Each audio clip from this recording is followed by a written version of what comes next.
Hello po ulit mga kapatid, magandang umaga na naman po sa inyo lahat. Ito na naman din po ulit ako para mag-share sa inyo ng salita ng ating Diyos. Pero kagaya ng palagi nating dapat gawin mga kapatid, bago tayo mag-umpisa mag-aral, magbasa, tayo po ay mananalangin muna. Samahan niyo po ako, magsiyo po tayo. O Diyos naming makapangyarihan sa lahat, maraming salamat po Lord. Una Lord, sa paggising mo sa amin ng maayos at malakas ang katawan. Binigyan mo na naman kami ng isang pagkakataon sa aming mga buhay.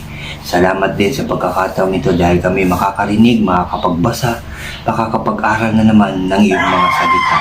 Buksan mo po ang aming mga puso't isipan upang ito'y lubusan naming maunawaan at maitatak ito sa pinakamalalim na parte ng aming mga puso. Samahan mo rin po ako, turuan, gabayan, upang puro salita mo lamang ang lumabas sa aking bibig. Maraming salamat Lord. Maraming salamat Jesus. Maraming salamat Holy Spirit. Inaangkin na po namin ang katagumpayan ng aming gawain ito. Pinupuri ka namin at pinasasalamatan sa tanging pangalan ng aming Panginoong Jesucristo. Lahat tayo ay magsabi ng Amen and Amen. At ito po ang aking channel.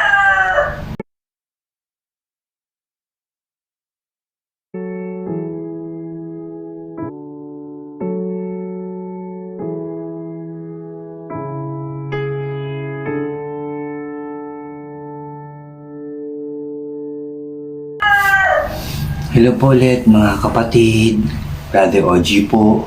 Diyan po sa mga bago sa akin channel, huwag niyo pong kalimutan na mag-subscribe. Paki-like and share niyo po ang aking mga videos at paki-click na rin ang notification bell para lagi po kayong updated sa mga bago ko pang i-upload. Salamat mga kapatid. Mga kapatid, nandito pa rin tayo sa chapter 6 na ito nga ay may pamagat na ibinalik ang kaban ng tipan. Nag-usap-usap sila, nagtanungan kung ano ang kanilang gagawin, kung ano ang kasama ng pagbabalik ng kaban ng Diyos, no mga kapatid. Sinabi nga, yun nga ay ginto na korting bukol at daga daw. Sabi dito no, sa aklat mga kapatid ng Samuel, yun ang kanilang gagawin. At para mapawi na raw yung galit at mawala na yung sakit nila, yung salot na meron ang mga Pilisteo, mga kapatid, ano? At yun nga, nag-usap-usap ang lahat. Yun nga daw ang dapat gawin. Sabi dito, sa verse 10, mga kapatid, ng chapter 6, part 2. Kumuha nga sila ng dalawang, sabi dito, babaeng baka na may guya. Sabi pa rito, ipinahila sa mga ito ang kariton at ay kinuha sabi dito, ikinulong ang mga guya nito. Isinakay nila sa kariton ang kaba ng tipan at ang kahon ng mga daga at bukol, sabi dito, ng ginto, mga kapatid. Lumakad ang mga baka tuloy-tuloy sa Bet-Semes. Sabi pa rito, umunga pa ang mga ito hanggang daan. Ang mga ito hindi lumiko sa kanan o sa kaliwa. Ang mga pinunong Pilisteo naman ay sumunod hanggang sa hangganan ng Bet-Semes. Verse 13, nag-aani noon ng trigo ang mga taga Bet-Semes at napasigaw sila sa tuwa nang makita ang kaban. Sabi dito, ang kariton ay itinigid sa tabi ng isang malaking bato sa bukid ng Joshua na, sabi dito, bukid ni Joshua, mga kapatid. Ulitin ko lang, tumigil yung kariton sa may bukid ni Joshua na taga Bet-Semes. Sabi rito, nilansag ng mga taga roon ng kariton at sinindihan. Pagkatapos pinatay nila ang dalawang baka at sabi rito, inalay bilang handog kay Yahweh. Sabi pa dito, kinuha ng mga Levita ang kaban ng tipan ni Yahweh at ang kahon ng mga daga at bukol na ginto.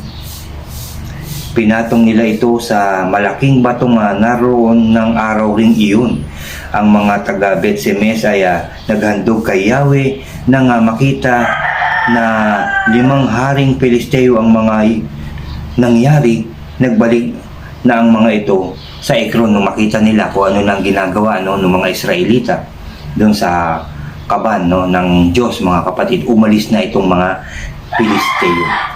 Sabi sa verse 17, ito ang mga bayang pinagkukulan ng mga gintong bukol na inihandog ng mga Pilisteo kay Yahweh bilang handog na pambayad sa kasalanan. Asdod, Gaza, sabi dito Askelon, Gat at Ekron, o tama, Ekron, mga kapatid. Ang limang dagang ginto naman ay para rin sa limang bayang ito at sa mga lupaing sakop ng limang haring Pilisteo. At hanggang ngayon, naroon pa sa bukid ni Joshua sa Beth-Semes ang mga malaking batong pinagpatungan ng kaban ng tipan ni Yahweh bilang saksi sa lahat ng nangyari. Nandun pa yung malaking bato, mga kapatid. Sabi sa verse 19, may sabi rito, may 70 taga Beth-Semes na nangahas na sumilip sa kaban ng tipan. Ulitin ko, mga kapatid, pakinggan natin. Verse 19, may 70 taga Beth-Semes na nangahas na sumilip sa kaban ng tipan, kaya sila'y pinatay ni Yahweh. Nagluksa ang mga taga Beth-Semes nang makita nila ang malagim na kamatayan ng kanilang mga kababayan. Nangahas sila, mga kapatid, no? Nangahas na sumilip sa kaban ng tipan. Pinatay sila, mga kapatid, no? Sinabi pa rito, 70 taga Beth-Semes yung nangahas na yun at namatay, mga kapatid. Pinatay sila ni Yahweh, mga kapatid. Sabi dito, dinala ang kaban sa lungsod ng Jearim.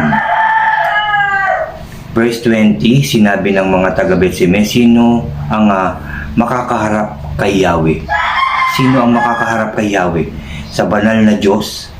Saan kaya mabuting ipadala ang kanyang kaban para mapalayo sa atin? Sabi naman ng taga Beth-Semes, mga kapatid, no? Verse 21, nagpadala sila ng mga sugo sa lungsod ng Jearim.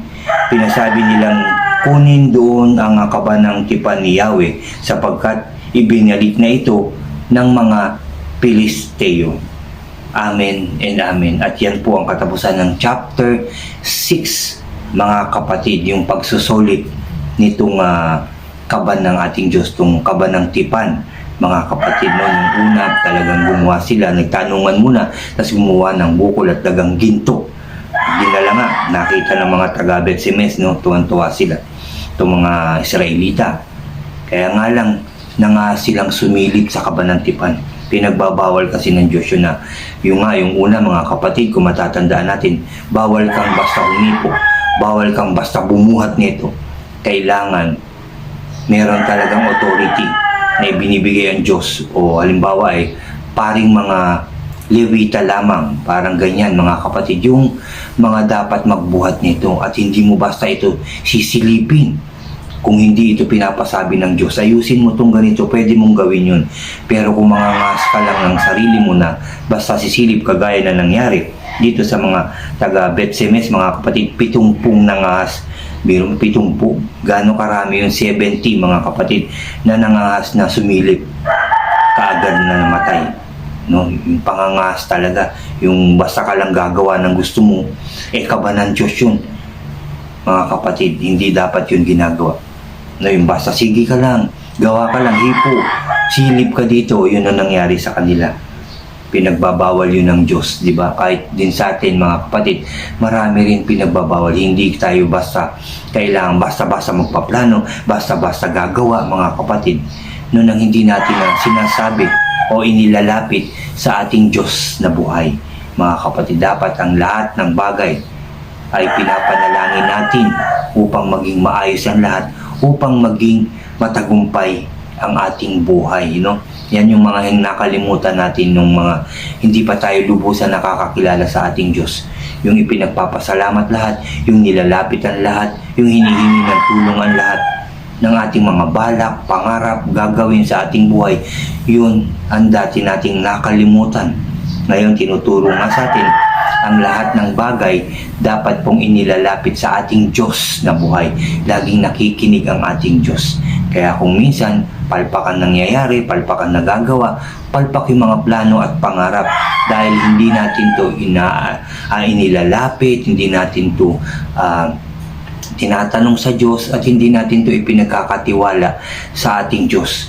Kaya marami sa atin at marami sa ating mga pangarap, plano ay hindi nagiging maganda at yun nga, nagiging palpak po.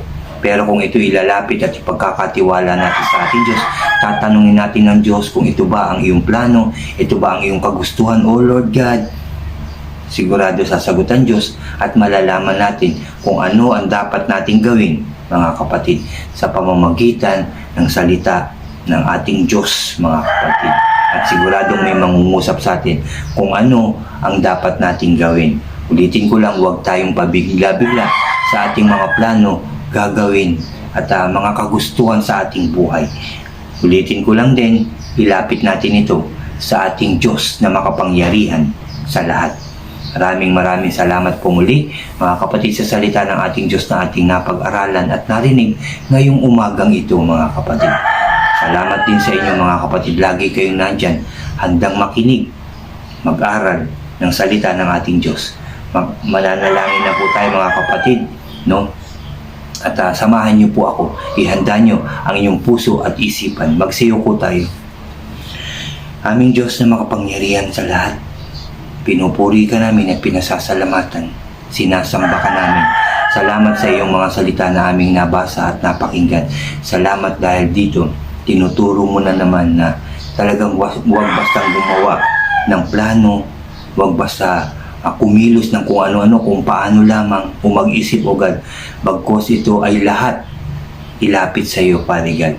Itanong sa iyo kung ito ba'y kagustuhan mo, ito ba'y nakakalugod sa iyo, Father God, yung aming mga gagawin. Yun ang tinuturo mo sa amin ngayong umagang ito. Kaya salamat, Father God, dahil kami po ay lalapit palagi sa iyo, lagi kami magtatanong sa iyo, lagi namin aalamin, Lord, yung mga will mo, O God, yung mga inuutos mo sa amin, yung mga plano mo sa amin, ang aming gagawin, at yan ay lagi kaming magtatanong at ilalapit namin sa iyo lahat ng mga kagustuhan at plano namin sa aming mga buhay, ganon din sa aming pamilya at bawat bansa. Thank you, Father God. Thank you, Jesus. Thank you, Holy Spirit. Maraming salamat sa pagkakataon na kami pinagkakaluban mo na makapag-aral, makapagbasa at makarinig ng iyong mga makapangyarihang salita. Thank you, Father God. Thank you, Jesus. Thank you, Holy Spirit, O God, for everything, Father God. Lalo-lalo na sa protection, guidance, hindi lang sa akin, kundi sa aming pamilya, sa aming mga kapatid sa pananampalataya, at lahat ng tao. Thank you for all the blessings, Father God. Salamat sa pagdinig mo sa aming mga panalangin, oras-oras, O God. Salamat po sa kalakasan, kagalingan, at katagumpayan ng aming mga buhay. Katagumpayan ng bawat lugar at bawat bansa. In Jesus' name, dahil magiging maayos na ang bawat bansa.